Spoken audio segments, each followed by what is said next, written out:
Sanibona, phinde nibingelele nje namhlanje ngaleli thuba ngalo mzuzu ngaleli hora. Sibonge nje umkhulu obabazekayo, omkhulu owesabekayo, omkhulu othandekayo, omkhulu oyingcwele, uyise weNkosi yethu Jesu, umdali wamazulu nomhlaba. uNkulunkulu kwathi kungekho lutho, umoya wakhe wawehla wenyuka phezu kwamanzi, wathi akube khona ukukhanya, kwaba khona ukukhanya ebumnyameni. Wase wahlukanisa ukukhanya ukuthi imini, wena bomnyama ubusuku. Wase wahlukanisa amanzi aphansi nawaphezulu, wase wathi akube khona utshani, wathi akuvele umhlabathi owomileyo emanzini, wawubiza ngokuthi umhlaba, amanzi wawubiza ngokuthi ulwandle. Wadala izilwane ezisemanzini, wadala izilwane ezindizayo, ezihambayo, ezinwabuzelayo. Wathi ngosuku lesithupha wase wadala imikhomo, wadala umuntu. Wathi asenze abantu ngomfaniso wethu, wathi esesidalile wasinikeza ukudla, wathi nazi izithelo zembewu okuzoba ngokudla kwabanjalo. uNkulunkulu yazi uthi edala esuke esenecebo, uthi edala esuke ese-provide-ile ukuthi lo muntu engimdalayo uzodlani, lo muntu engimdalayo uzophila kanjani, lo muntu engimdalayo uzohamba kanjani, uzokwenza kanjani. Kufana nawe uzoba nomntwana uthi uyabona usuney'nyanga ezo-6, usuyaqala usuyathenga kancane kancane izingubo uyazifihla, uyathenga kancane kancane obhulankethi, uyabeka zonke izinto ngenxa yokuthi une-understanding ukuthi kukhona umuntu ozayo.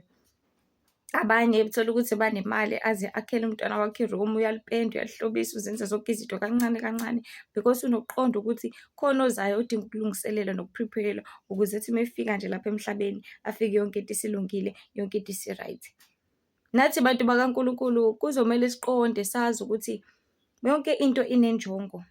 Njengoba lapha emhlabeni yonke into uma uyithenga ine-manual yayo, lapho khona kubhaliwe ukuthi isebenza kanje, isebenze kanje, ungayenzi ukuthi, yenza ukuthi. Uthenga iketelo linemali, pheshana nje isiqeshana nje esincane la kubhalwe khona ngalo ukuthi ukuplaka ama-volts amangaka, mawufika kumakuzima amanzi ungawafaka ngaphezulu because liyafa i-N, kuchazwe yonke into. But umbuzo uthi ukhona yini osayifunda i-manual yento mayithengile? Akekho. Noma uthenga imoto, noma uthenga ini, kuhlezi kuzobhalwa ngayo.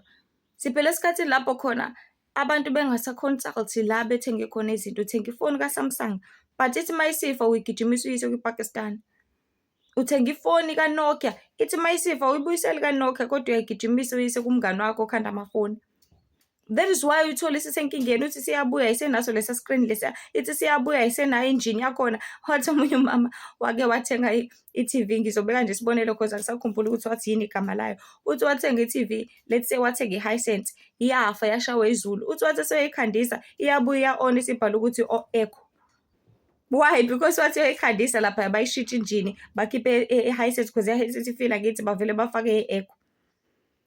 Ngaso sonke isikhathi bantu baNkulunkulu, the fact that awuconsult umnikazi wento lo wafika waqala wacabanga wazi waqonda ukuthi lento njengoba ngiyibeka la, lo ngikubeka la, ngiyibeka ngezathu, lokhu njengoba ngikwenza kanje, nokho ngikwenza kanje, ngikwenza ngezathu. Sesifika esikhathini, sesiphila esikhathini lapho khona uconsulta the wrong people noma uconsulta the wrong source eyenza ukuthi into ingabisaba njengoba injalo.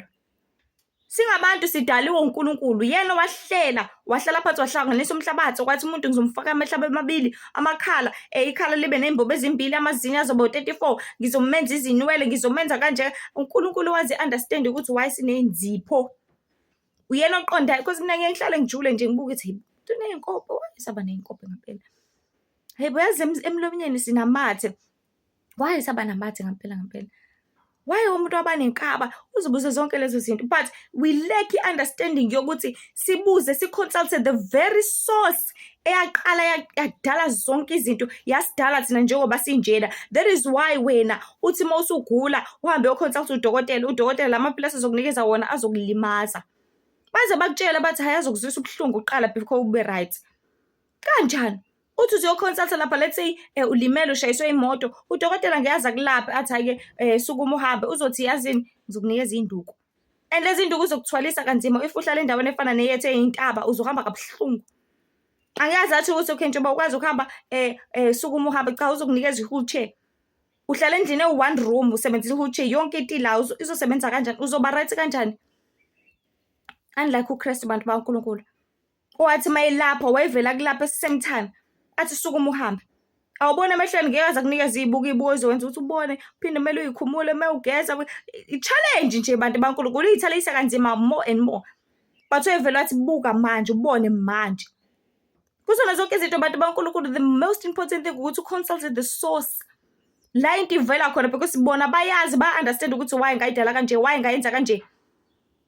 Ukuze ingalungi, hambe kwabarongi, hambe kwabanamanga, hambe kwababhula imhlola, hambe uzokwazi impilo yakho izoba nzima, izoba rough, uzothi uthi uyazama akuzameki, uthi uyalwa akulweki, uthi uyazama ayikwenzeki lutho because you are consulting the wrong source.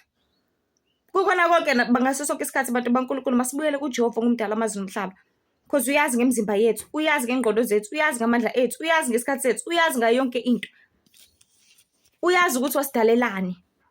Kumele uyibuze umbuzo wodwa ukuthi mina ngihlaleleni lapha emhlabeni, ngidaleleni lapha emhlabeni, and engikwaziyo nengiqondayo udalela ukuzokhazimulisa uNkulunkulu. Isho njalo Isaiah 43:21 engikuthanda kakhulu, ukuthi laba bantu engizenzele bona ukuba bashumayele udumo lwami.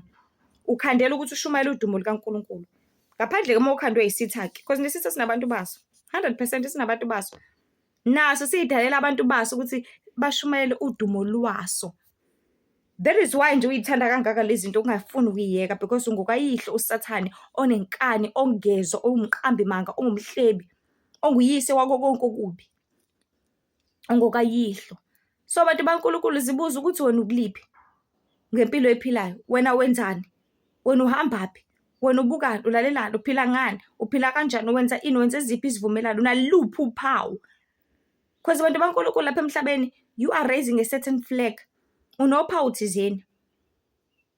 Umbuzo uthi uKristu uyokubona ngani, uzohlukanisa ngani, if uthi uyakholwa uzowahlukanisa nani kanjani nabanye abantu.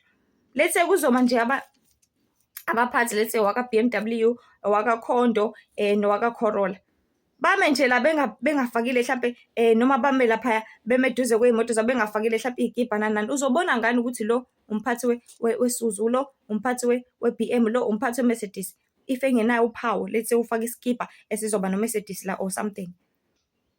So abantu bakaNkulunkulu, umbuzo uthi unaluphi uphawu, uphila impiloni, uconsulta bani, ubuyela kubani, ukhala kubani.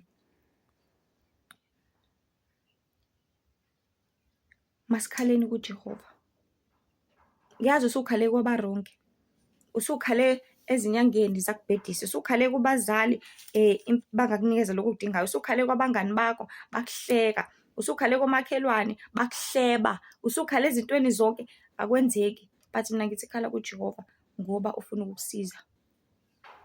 Sona namhlanje ekuseni ezinkulu ezimnandi indaba zombuso wezulu sisebantu ophendukani, ngoba umbuso wezulu ususondele. Nihlengo nesinde sinibhabhadiswe ngoba ukuphela kwezinto zonke sekufikile, kanti ukufa kuseduzane kakhulu. Ngiletha isimemo bantu baNkulunkulu towards umphefumulo wakho ukuthi amukela uKristu njengenkosi nomsindisi. Othi uma ukhala kuye, ngisho kuthiwa ukephi, ngisho kuthiwa kwenzakalani, akuzwe.